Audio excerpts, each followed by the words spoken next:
engkau akan melihat kemuliaan Allah. Keadaan yang terjadi di sini menjadi semakin tegang, saudara, yang membuat pengharapan kita menjadi meningkat. Dalam ayat 41, Tuhan berkata, maka mereka mengangkat batu itu. Lalu Yesus menengadah ke atas dan berkata, Bapa, aku mengucap syukur kepadamu karena engkau telah mendengarkan aku.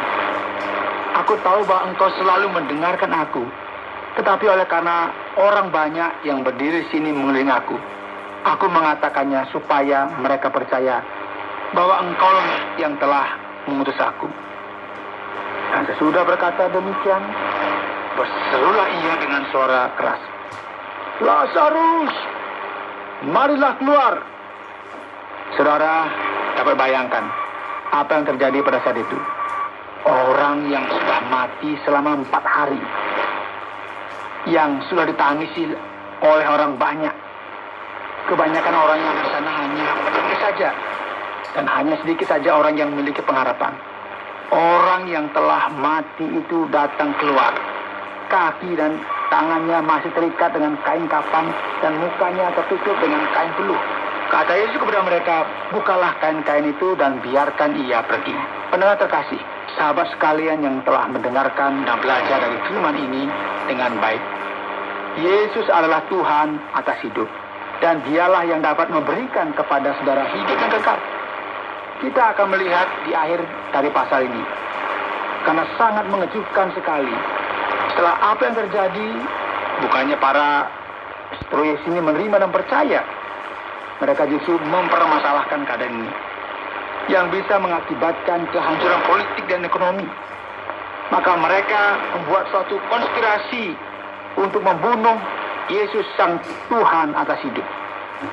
Jadi pendengar terkasih, antara hidup dan mati di Palestina, Yesus membuktikan bahwa ia memiliki kuasa atas kematian. Jadi sekarang mari kita berhenti sejenak dan berpikir tentang apa yang terjadi di sini. Bukalah hati saudara untuk Allah, yaitu kepada Tuhan atas hidup. Saudara, Anda sedang mendengarkan Jalan 66 dalam rangkaian kisah Injil Yohanes pasal yang ke-11 yang sudah disampaikan oleh Pak Yohanes dengan topik hidup dan mati di Palestina. Terima kasih para pendengar atas kesetiaan Anda untuk bisa mengikuti dan sesama untuk pembahasan kitab Yohanes pasal yang ke-11. Ada beberapa keraguan yang pasti muncul dari setiap kita ketika kita mendengarkan penjelasan yang sudah disampaikan oleh Pak Yohanes. Dalam ayat yang keempat, mengapa Yesus berkata bahwa sakit yang dialami Lazarus tidak akan mengakibatkan kematian?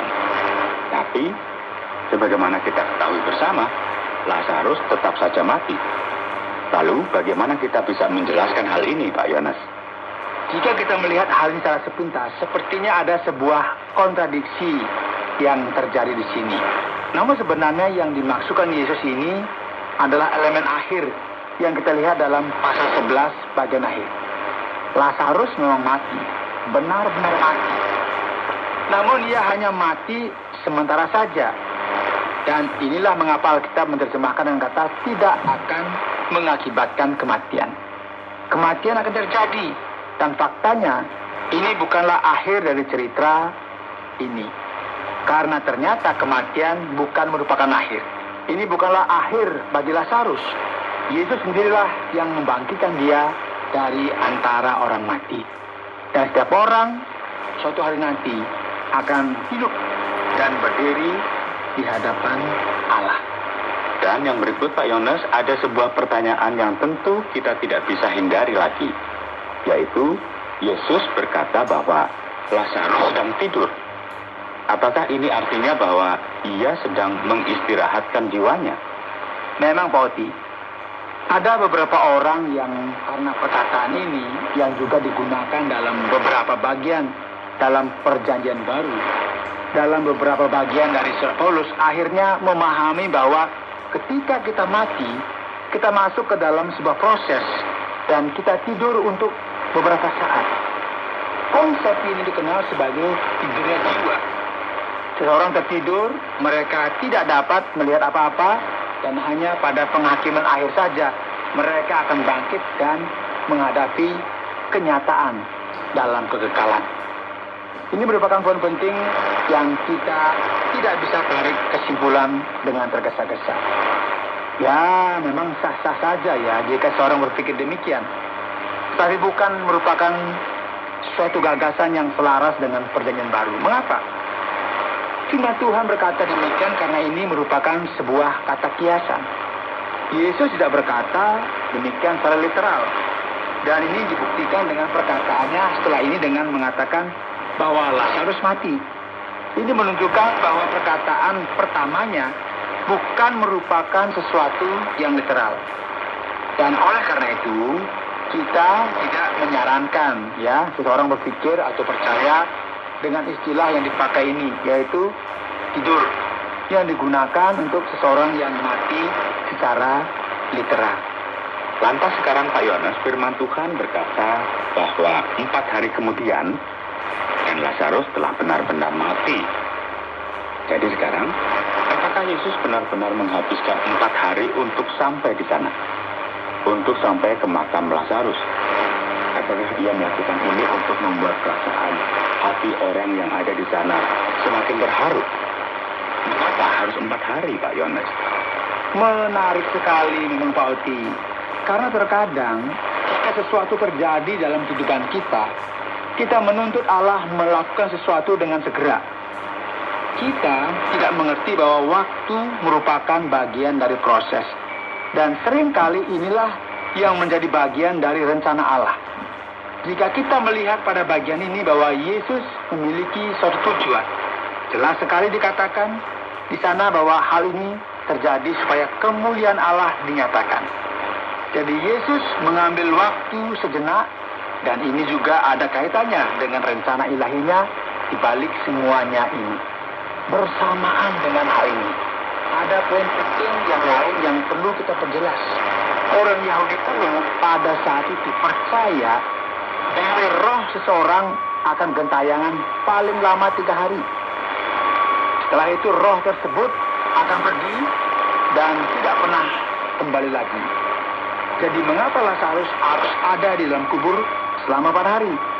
Jelas sekali ya bahwa hal ini menunjukkan ia telah benar-benar mati karena orang yang memiliki akal sehat tahu pada waktu itu bahwa jika seseorang bangkit setelah beberapa jam meninggal, itu namanya bukan mati. Itu hanyalah kematian yang sementara saja atau mati suri. Dan kita juga menyadari bahwa tidak ada orang yang hidup kembali setelah 4 hari. Jadi ini merupakan sebuah kenyataan, baik dari kacamata orang Yahudi maupun orang yang memiliki akal sehat. Dan oleh sebab itu, maka orang yang ada saat itu menjadi percaya terhadap mujizatnya yang telah membangkitkan Lazarus dari kematian. Karena memang Lazarus tidak bangkit secara tiba-tiba. Begini Pak Yones, saya terus membayangkan di sini. Apakah Maria dan Marta mengharapkan kebangkitan? Maksud saya adalah sampai kepada acara pemakaman sebagaimana yang diharapkan setiap orang.